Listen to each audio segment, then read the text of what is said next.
ఓం గం గణపతయే నమః. స్వర్ణలక్ష్మి నమస్తే అస్తు. పరబ్రహ్మ స్వరూపిణి రాజ్యం దేహి ధనం దేహి సర్వకామాంచ దేహిని. 2026 సంవత్సరంలో ఫిబ్రవరి మంత్లో సింహరాశి వారికి ఎలా ఉందో మనం చూద్దాం. తెలుసుకునే పోయే ముందు ఫస్ట్ ఫిబ్రవరి మంత్కి సంబంధించి రెండు ముఖ్యమైన విశేషాలను జ్యోతిష శాస్త్రం ప్రకారం. ఒకటి, ఈ శుక్రమూఢం ఏదైతే నడుస్తూ ఉందో ఇది 13వ తారీఖు నుంచి క్లోజ్ అవుతుంది. అక్కడ నుంచి ముహూర్తాలు స్టార్ట్ అయిపోతాయి. పెళ్లిళ్ళకి, గృహప్రవేశాలకి అన్నిటికీ అనుకూలమైన టైం అని మనం తెలుసుకోవాలి. రెండోది, ఫిబ్రవరి 15వ తారీఖున మహాశివరాత్రి పండగ దినం ఉంది. ఈ పర్వదినం సందర్భంగా ప్రతి ఒక్కళ్ళు ఎంతో నియమగా, నిష్టగా, భక్తిగా, శ్రద్ధగా ఈ పండుగ జరుపుకోవాలని చెప్పేసి, మీ యొక్క జాతక చక్రంలో ఉన్న గ్రహ దోషాలను పోవాలని చెప్పేసి నేను కోరుకుంటూ ఉన్నాను. ఈ టైంలో ఫిబ్రవరి మంత్లో ఇలా ఉత్సాహంగా, ఆనందంగా ఉండి ఫిబ్రవరి మంత్లో సింహరాశి వారికి ఎలా ఉందో తెలుసుకుందాం. సింహరాశిలో ఫస్ట్ మనం చూసుకుంటే నక్షత్రాల ప్రకారంగా మఖ 1, 2, 3, 4 పాదాలు, పుబ్బ లేదా పూర్వ పాల్గొనే నక్షత్రం 1, 2, 3, 4 పాదాలు, ఉత్తర ఫస్ట్ పాదం అంతా మనకి సింహరాశిలో ఉంటారు. పేరు బలం ప్రకారం మనం చూసుకుంటే మా, మీ, మా, మీ, ము, మే, మో, టాటి, టూటే అన్న లెటర్స్ అంతా కూడా మనకి ఈ సింహరాశిలో ఉంటాయని గమనించుకోవాలి. గ్రహస్థితి మనం గమనించుకుంటే వీరికి 3వ తారీఖు నుంచి 3వ తారీఖున బుధుడు మారుతూ ఉన్నారు, 13వ తారీఖు సూర్యుడు మారుతూ ఉన్నారు, 6వ తారీఖు శుక్రుడు మారుతూ ఉన్నారు, 23వ తారీఖు కుజుడు మారుతున్నారు. అంటే ఆల్మోస్ట్ ప్రతి ఒక్క ఆల్టర్నేటివ్ వీక్గా అవి ఒక్కొక్క వీక్కి గ్రహాలు మారుతూ ఉన్నాయని మనం గమనించాలి. ఈ యొక్క గ్రహాల మార్పు మనం పరిగణనలోకి తీసుకుంటే సింహరాశి వారికి ఎలా ఉంటుందంటే దాదాపు ఒక 70-75% వరకు చాలా అనుకూలంగా ఉంది. మిగతా 25% అంత పెద్ద ట్రబుల్స్ అయితే క్రియేట్ చేయదు, కానీ కొంచెం జాగ్రత్తగా ఉండటం ఎంతైనా అవసరం.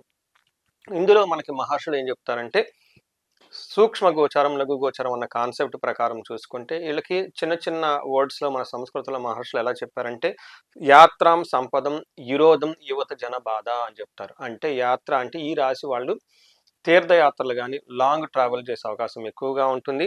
సంపద, వీళ్ళకి ధన ప్రవాహం వచ్చే అవకాశం ఎక్కువ ఉంటుంది. ఈ రాశి వాళ్ళు ఏదైనా కనుక పని చేస్తూ ఉంటే గిట్టని వాళ్ళు, మీకు అపోజిషన్, మీరు బాగలేదని చెప్పేవాళ్ళు ఎక్కువ ఉంటారు. అంతేకాకుండా 7వ ఇంట్లో శుక్రుడు ఉండటంతో అన్ని విధాలుగా బాగున్నా కానీ మీకు ఒక యువతి లేదా యువకుని వల్ల ప్రాబ్లమ్స్ వచ్చే అవకాశం ఎక్కువ ఉందని గమనించుకోవాలి. మనం డీటెయిల్స్ కనుక చూస్తూ ఉంటే సూర్యుడు 7వ ఇంట్లో ఉండటం వల్ల ఎలాంటి ప్రాబ్లమ్స్ ఉంటాయి అంటే, ఇవి చిన్న చిన్న ప్రాబ్లమ్స్ ఉంటాయి.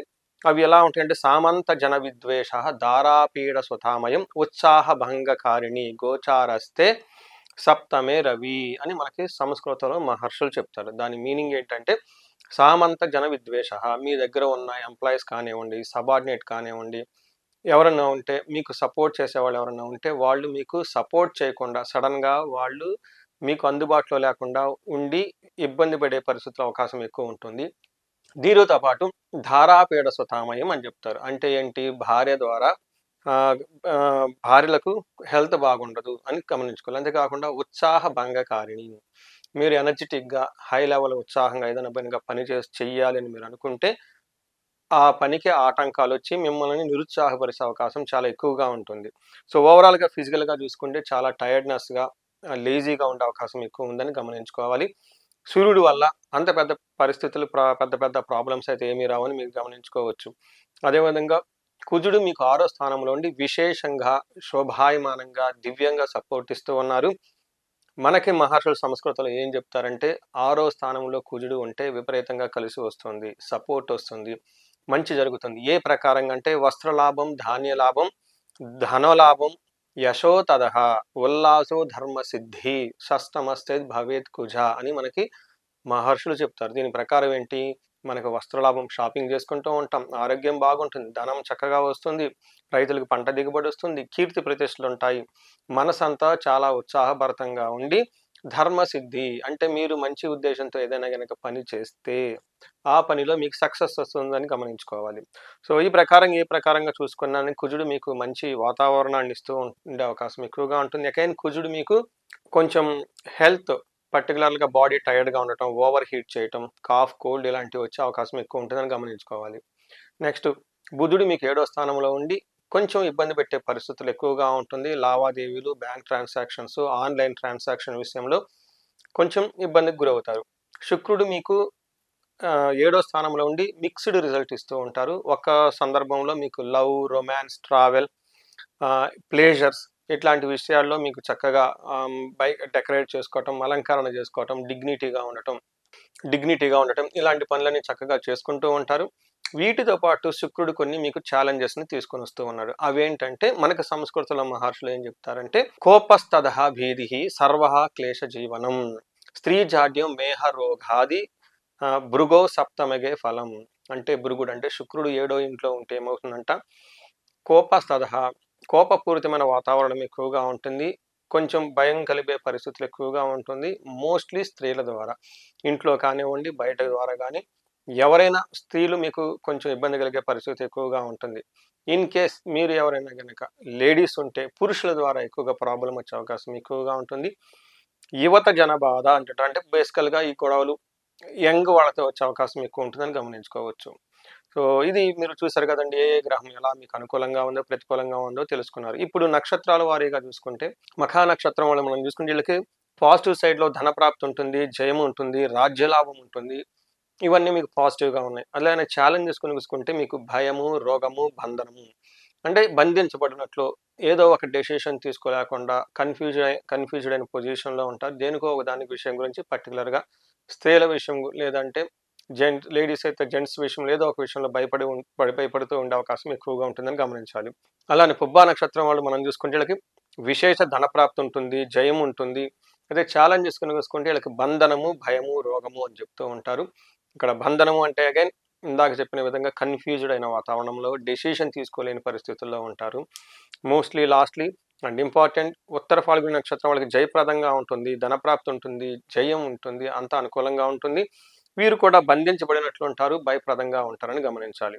ఉత్తర ఫాల్గుని నక్షత్రం వాళ్ళు ఇంకొక ముఖ్యమైన విషయం, రైతులు ఎవరైతే ఉంటారో వాళ్ళకి పశు నాశనం అని చెప్తూ ఉంటారు. ఇంకా సిటీలో టౌన్లో ఎవరైనా ఉంటే వాళ్ళకి పశువులు ఉండవు కాబట్టి వాళ్ళకి వెహికల్స్ కానీ సపోర్టింగ్ సిస్టమ్స్ కానీ టీవీ, ఇంటర్నెట్ ఎవరైనా కనుక మీకు వేరే సపోర్ట్ రిసోర్స్ ఏమైనా ఉంటే మీకు అభివృద్ధికి కారణమైన వాటి ద్వారా మీకు ఇబ్బంది వచ్చే అవకాశం ఉందని గమనించాలి. సో ఈ ప్రకారంగా మనం గ్రహాల వైజ్గా, నక్షత్రాల వైజ్గా ఎలాంటి రిజల్ట్ ఉన్నాయో మనం చూసాం. ఇప్పుడు ఈ రాశి వాళ్ళకి పరిహారాలు చూసుకుంటే ఈ రాశి వాళ్ళకి దీర్ఘకాలికంగా అష్టమ శని నడుస్తూ ఉండటంతో వృధాగా అనవసరమైన గొడవలు, టెన్షన్లు వస్తూ ఉంటాయని గమనించాలి. వీరికి శనికి సంబంధించిన సంపూర్ణ శాంతి పూజలు అనగా జపము, దానము, హోమము, తర్పణం ఇవన్నీ చేసుకోవడం చాలా ఇంపార్టెంట్. ఇవి మీరు చేసుకోలేరు కాబట్టి మీ దగ్గరలో ఉన్న బ్రాహ్మణోత్తములని, పండితులని వాళ్ళ దగ్గరికి వెళ్ళి వాళ్ళు చేయమంటే చక్కగా మీ ప్లేస్లో సంకల్పం తీసుకొని చేస్తారు. అంతేకాకుండా వీళ్ళకి మన్యు పాశుపత అభిషేకం చేసుకుంటూ ఉంటే కార్యజయం వస్తుంది. వీటితో పాటుగా ఈ రాశి వాళ్ళకి మీరు ఇంట్లో శని పిప్పలాద స్తోత్రం అని ఉంటుంది, ఉదయం సాయంత్రం చదవండి, హనుమాన్ చాలీసా చదవండి, చాలా చక్కగా ఉంటుంది. వీటితో పాటుగా ఈ రాశి వాళ్ళు ఇంకా ఎవరైనా కనుక ధనానికి ఇబ్బంది పడుతూ ఉంటే స్వర్ణలక్ష్మి విశేష హోమం చేయించుకోవటం, భార్యాభర్తల మధ్య సరైన అన్యోన్యత ఏదైనా కనుక ప్రాబ్లంగా ఉంటే విశ్వావసు గంధర్వరాజు హోమం చేయించుకోవటం.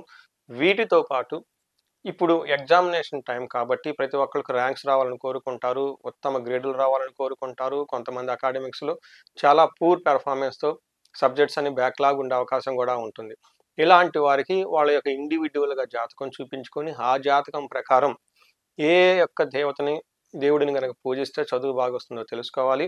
ఉదాహరణకి దక్షిణామూర్తిని కొంతమందికి, అలానే హయగ్రీవ స్వామి మహామంత్రాన్ని కొంతమందికి, నీలా సరస్వతి అమ్మవారి యొక్క మంత్రాన్ని, ధ్యానాన్ని కొంతమంది చేసుకుంటూ ఉంటే విశేషంగా వాళ్ళ అకాడమిక్స్లో రావడానికి చాలా అవకాశం ఉంటుంది.